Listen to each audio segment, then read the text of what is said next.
talking about bias and how to remove bias. And I think that HR business partners definitely have a big role when it comes to that. And so I know that there's, I mean, and my organization does of thousands upon thousands of job evaluations each year.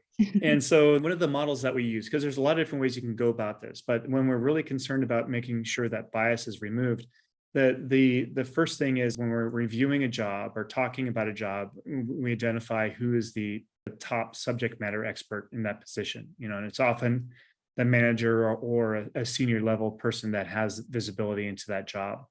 And then we basically bring both the compensation professional typically and the HR business partner into the same room.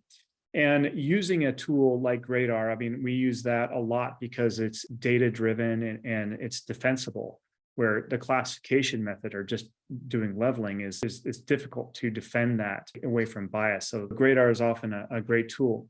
So, like I said, we bring three people into the room. One is the manager, one is the HR business partner, and the other is the systems expert that's running the Gradar tool. And the role, we know that managers often try to, or they often inflate, is typically they always think that their people are top level and they're justifying that higher level.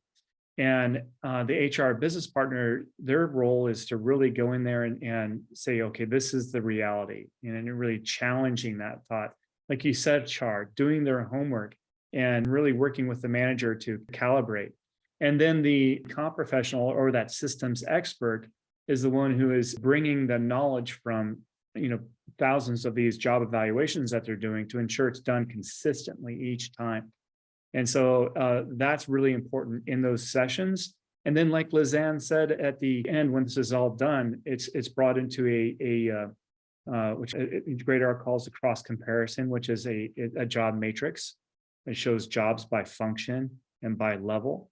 And then when you're looking at it that way, you can see when a job has been over leveled and you can dive into the details. That review is often done by senior management or senior leadership so that they have the ability to kind of push back